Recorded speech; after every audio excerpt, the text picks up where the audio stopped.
Welcome to Switzerland for the 12th and final round of the 2013 European Rally Championship, the Rallye International du Valais.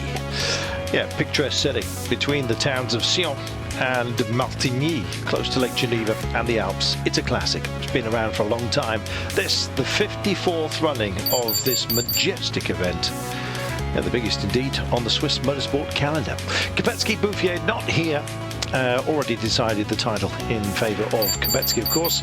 Craig Breen still with that runners-up position in his mind, although, well, as you might know, it's getting a bit more difficult. With Greg Breen in the wonderful scenery of the Rallye du Valais. Greg, what does this rally look like? It's really, really beautiful. I've been to some amazing countries, amazing places this year on my tour of the European Championship. But I think this is the most beautiful and most scenic rally I've ever seen in all my life, and I'm really, really looking forward to it. Very, very challenging stages.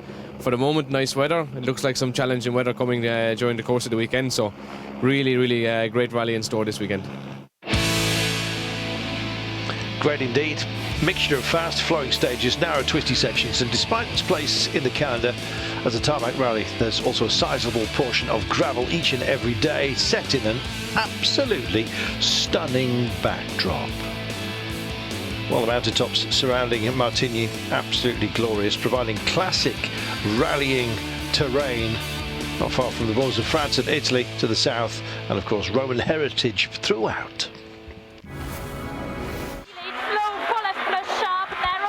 On board with Craig Breen, still chasing his first victory in the ERC, wanting to finish second in the championship, jumping ahead of Brian Bouffier. Had to score well, and indeed had a scare on the first stage, sliding on a wet patch. Was leading after stage 2, but hit with a 2-minute penalty due to checking in 2 minutes too early at the start of stage 3. The last stage of leg 1, so dropped to 16th overall. Not funny. Well, Jeremy Alcien was second after stage 2, only 5.3 seconds behind his Santalok teammate Brian. But 2 as well, checked in too early for stage 3. 3 minutes too early means 3-minute penalty. 1 minute penalty for every minute checking in too early. Only 10 seconds penalty for every minute checking in too late. Dropped to 28th overall. It's a clock thing. It's not good. It was just an unfortunate confusion by Lara and Jeremy's co-driver. It can happen to anybody. The time card differed a little bit to the normal time card, and they just got caught out in a very unfortunate calculation. So these things happen. Well, there you go. Andreas Anja, Subaru Impreza R4, testing his Yokohama tyres in conditions which are colder and much damper than San Remo. So giving the rubber a full workout, clinched the European title in the Production Car Cup in San Remo, so you'd think be more relaxed. But took the lead after stage 3, so he's hardly holding back. Links kurz in rechts 5, 100. Esapeki Lappi, the Finn. Yes, hoping to give Skoda a first win here. Doing a superb job, but experiencing jet lag after coming back from China, where he won the last round of the Asia Pacific Rally Championship last weekend. Had a big spin on stage 1 on some wet patches. Almost caught out Brian as well, same place. Lost about 20 seconds at this point. Was second at the end of leg 1, 3.7 seconds behind the leader Anja. Yeah, time to pick it up and get on with the job. Olivier Burry, the Swiss, on board the Ford Fiesta RRC. 8 times a winner of this event, 50 years of age now. Well, I guess he'd have to be if he won it 8 times. Driving a Ford Fiesta, as we've mentioned, and the first time after a very limited pre-event testing. So maybe local knowledge and indeed his history being tested. Third after leg 1, 22.3 seconds behind Anja. Meanwhile, the Russian wave, which seems to be flowing throughout motorsport. Vasily Grajin, I beg your pardon, Grajin, on his Ford Fiesta S2000. 19 years of age only, so yes, A small wave, you might say, but a fantastic one as well. Fourth after leg one. Gregoire Hoyts of Switzerland clinched the Swiss title this year. Fifth after leg one, 28.7 seconds off the leader. Grachin, incidentally, 23.1 seconds down. And there it is, confirmation of how they stand after leg one. Some unfamiliar names then towards the top of the leaderboard, and those more familiar struck out of the top 10, as you can see, by the timekeepers and the men who make the rules.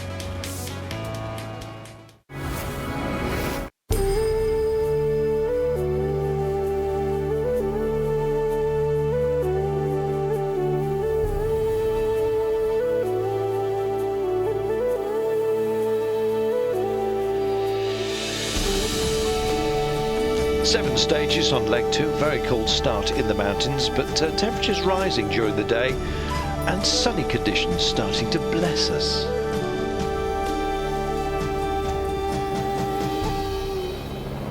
So a loop of three stages, a real Swiss challenge, plenty of elevation as well to be dealt with. Vercorin, 26.58 kilometres in length, and just around 9:45 in the morning local time. The longest stage of the day, very cold, damp under the trees, watch out.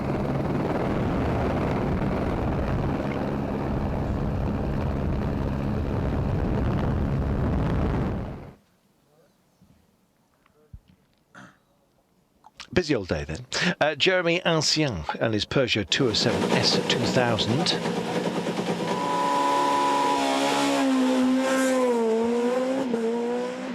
Well, he wasn't hanging about, incredibly fast in fact. Despite finding the stage dangerous, he said no grip. And he also said tyre choice wasn't fantastic, but clearly on a mission to overcome the 3-minute time penalty. It's amazing what adrenaline and a bit of anger can do to you. Time 15 minutes 26.1, taking the stage and moving up from 28th to 13th in one mighty leap.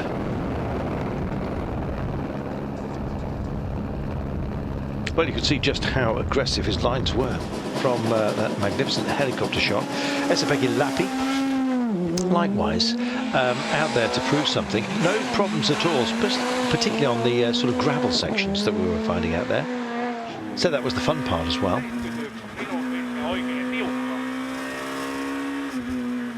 And proving that there's more than just a little bit of light at the end of the tunnel. Time 15 minutes 35 flat.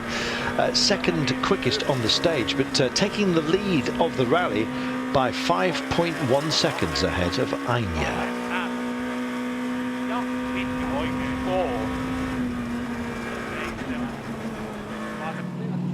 And what about Anya?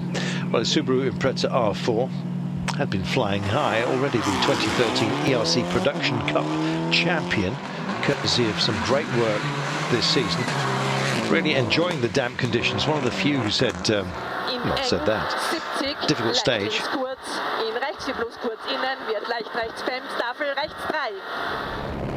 love the way the co-driver just has time to dampen a finger to turn the pages.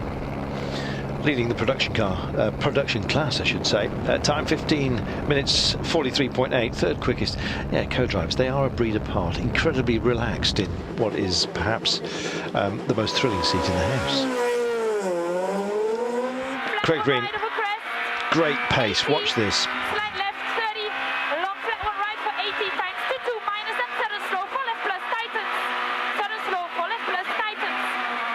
Well, with pace sometimes comes problems. And a white pole was clipped along the way early in the stage, and the power steering was broken. Time 16 minutes 06.3.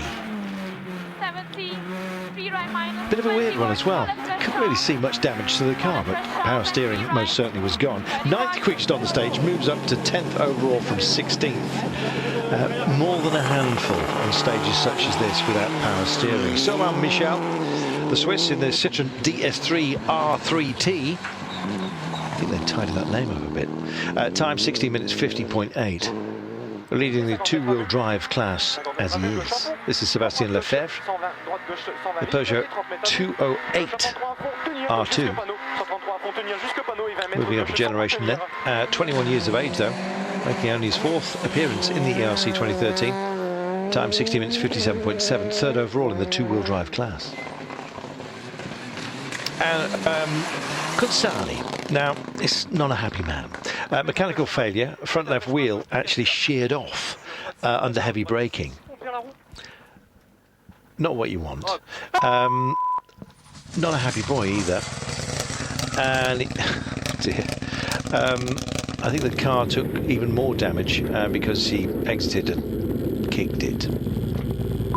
So retiring from third in the Production Cup. Well, now you need a wing as well. Well, he pays the bills. Zappi, then our leader, Anya, 5.1 seconds down. Burry heading for the 30-second mark, and Grashin nearest to them.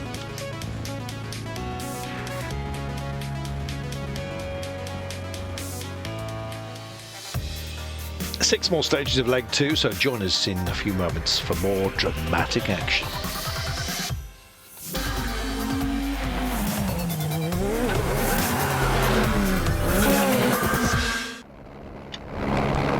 Welcome back to leg two of the Rallye International du Valais here in Switzerland.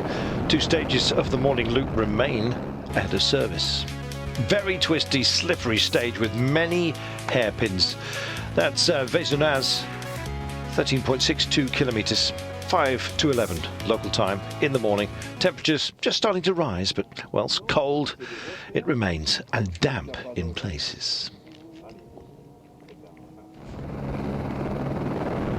Jeremy Ancien struggling with his tyres. Too slippy, he said. 7 minutes 52.2. Another stage win, moving it up to 9th overall. So despite his complaints, going very well. A spectacular jump though, showing his attacking mood. Not holding back one little bit. Watch this. Erenghion. Esapeka Lappi. A fast stage, he said, if you can trust your grip. But also said he had to take a little bit of care in the wet.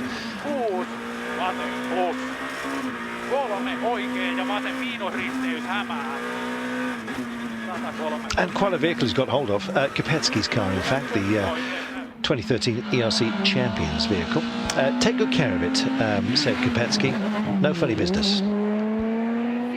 And as you can see, 4 wheels down. 7 minutes 54, second quickest time, and maintaining his lead did Lappi. This is Anya, very good performance, keeping in touch with the S2000 cars. He's Subaru Impreza R4, let's remind you. Cold ambient temperatures helping the brakes. Well, keep them down temperature-wise. How does he take the jump? Well, slightly crabby on the landing, but not bad. 7 minutes 54.7, third quickest overall. Ollie Burry in a hurry. Gauche 3 fort tournant, droite 4 plus humide, sur gauche 3 fort à la vif, sur gauche 3 fort à la vif, droite 4 plus humide. Well, said he found it difficult, especially in the wet. Time 7 minutes 59. Fourth quickest on the stage, holding on to third overall.